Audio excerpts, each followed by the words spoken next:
جس کا نصیحت کے کارگر اور مفید ثابت ہونے میں بڑا اہم کردار ہوتا ہے، بلکہ یہ چیز عملی تربیت کی جدوجہد کو آسان بھی بناتی ہے، کیونکہ بچوں کے دل ایک حال پر نہیں رہتے، کبھی متوجہ ہوتے ہیں اور کبھی نہیں ہوتے۔ لہٰذا اگر والدین بچوں کی قلبی توجہ کے موقع پر ان کی اصلاح اور تربیت کر سکیں تو یقیناً وہ اپنی عملی تربیت میں بہت بڑی کامیابی حاصل کر پائیں گے۔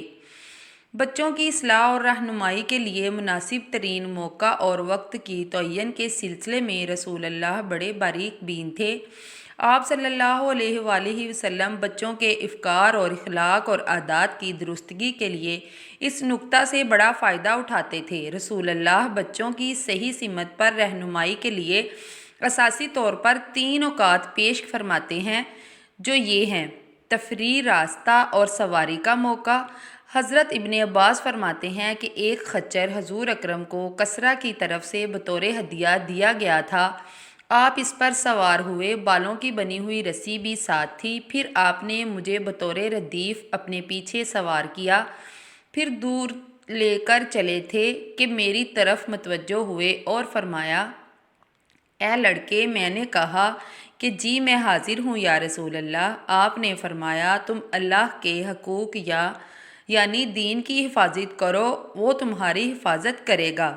بلکہ بسا اوقات رسول اللہ راستے میں چلتے ہوئے بچے سے خفیہ انداز سے بات کیا کرتے تاکہ وہ اس بات کو ذہن نشین کر لے، کیونکہ اس سے بچہ بات کا اثر قبول کرتا ہے۔ امام مسلم رحمہ اللہ نے عبداللہ بن جعفر سے نقل کیا ہے، انہوں نے فرمایا: ایک روز رسول اللہ نے مجھے اپنے پیچھے سواری پر سوار کیا، پھر مجھ سے خفیہ انداز سے بات فرمائی کہ میں بات کسی سے بیان نہ کروں، اور رسول اللہ کو اپنی حاجت کے لیے جو چیز بطور پردہ کے زیادہ پسند تھی وہ بلند جگہ یا کھجور کے درختوں کا جھنڈ تھا۔ کھانے کا وقت۔ کھانے کے وقت بچے کی کوشش ہوتی ہے کہ وہ اپنی عادت پر چلتے ہوئے ناشائستہ حرکات کیا کرتا ہے اور بسا اوقات کھانے کے آداب کی خلاف ورزی کرتا ہے۔ پس اگر والدین کھانے کے دوران اس کے پاس نہ بیٹھے ہوں اور اس کی غلطیوں کی اصلاح نہ کریں تو بچے میں نفرت آمیز بری عادات باقی رہتی ہیں۔ نیز اسی طرح والدین بچوں کی تعلیم اور تہذیب کے لیے مناسب وقت اور موقع کو بھی گنوا بیٹھتے ہیں۔ حضور نبی کریم یتیم بچوں کے ساتھ کھانا تناول فرمایا کرتے تھے اور ان کی غلطیوں کو ملاحظہ فرماتے تھے اور اس کی اصلاح اس طریقے پر فرماتے تھے کہ بچوں کے دل و دماغ اس سے پوری طرح متاثر ہو جاتے تھے، وہ اپنی غلطیوں کی اصلاح کر لیتے تھے۔ صحیح بخاری اور مسلم میں حضرت عمر بن ابی سلمہ سے مروی ہے کہ انہوں نے فرمایا: میں حضور صلی اللہ علیہ وآلہ وسلم کی زیر پرورش ایک بچہ تھا، میرا ہاتھ کھانے کی پلیٹ میں بے جا حرکت کرتا تھا۔ آپ نے مجھ سے فرمایا کہ اے لڑکے! بسم اللہ پڑھو اور دائیں ہاتھ سے کھاؤ اور اپنے سامنے سے کھاؤ۔ اس کے بعد میں ہمیشہ اسی طرح کھاتا رہا۔ ابو داؤد، ترمذی اور صحیح ابن حبان کی روایت میں یہ الفاظ ہیں کہ بیٹا قریب ہو جاؤ، بسم اللہ پڑھ کر کھاؤ اور دائیں ہاتھ سے کھاؤ اور اپنے سامنے سے کھانا کھاؤ۔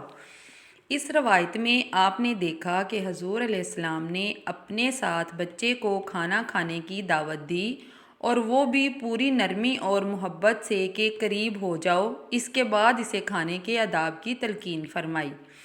صحابہ کرام کا بھی یہ معمول تھا کہ وہ دعوتوں میں اپنے بچوں کو بھی ساتھ لے جاتے تھے، بالخصوص ان دعوتوں میں جن میں رسول اللہ صلی اللہ علیہ وآلہ وسلم تشریف لے جاتے، تاکہ ان بچوں کو بھی کھانے کے آداب معلوم ہوں اور انہیں مفید علم بھی حاصل ہو۔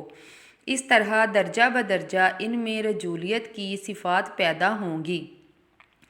بیماری کا وقت۔ بیماری سے بڑے بڑے سنگ دل لوگوں کے دل بھی موم ہو جاتے ہیں، پھر بچوں کا کیا حال ہوگا جن کے دل تو ہمیشہ نرم ہی رہتے ہیں۔ بیماری کے وقت بچے کے اندر 2 بڑی طبیعتیں اپنے اخلاق اور عادات اور اعتقادات کی درستگی کے لیے جمع ہو جاتی ہیں، ایک طفولیت کی فطری طبیعت اور دوسری مرض کے دوران رقت قلب کی طبیعت۔ رسول اللہ نے اس کی طرف ہماری رہنمائی فرمائی ہے۔ چنانچہ آپ نے ایک یہودی بچے سے ملاقات فرمائی جو کہ بیمار تھا اور اس کو اسلام کی طرف دعوت دی، اور یہ ملاقات اس بچے کے لیے ہدایت کا ذریعہ ثابت ہوئی۔ امام بخاری نے حضرت انس رضی اللہ تعالیٰ عنہ سے روایت نقل کی ہے کہ انہوں نے فرمایا، ایک یہودی لڑکا حضور اکرم کی خدمت کیا کرتا تھا۔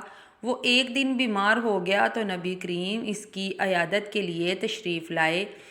آپ اس کے سرہانے بیٹھے، پھر فرمایا کہ اسلام قبول کر۔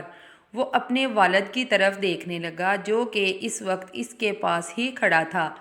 والد نے اسے کہا کہ ابو قاسم صلی اللہ علیہ وآلہ وسلم کی اطاعت کرو، چنانچہ وہ مسلمان ہو گیا۔ پھر حضور یہ فرماتے ہوئے وہاں سے واپس آ گئے کہ اللہ کا شکر ہے جس نے اس بچے کو دوزخ سے نجات دلا دی۔ آپ نے غور کیا کہ وہ بچہ اس سے پہلے نبی کریم کی کیسے خدمت کرتا رہا۔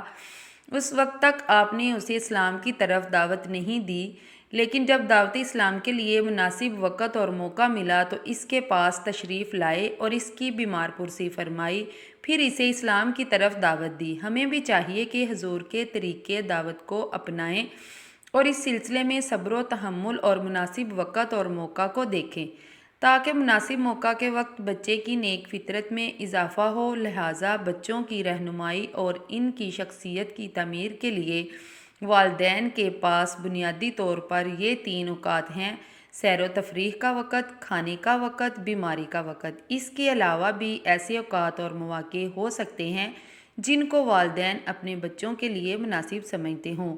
باقی اصول اگلی ویڈیو میں۔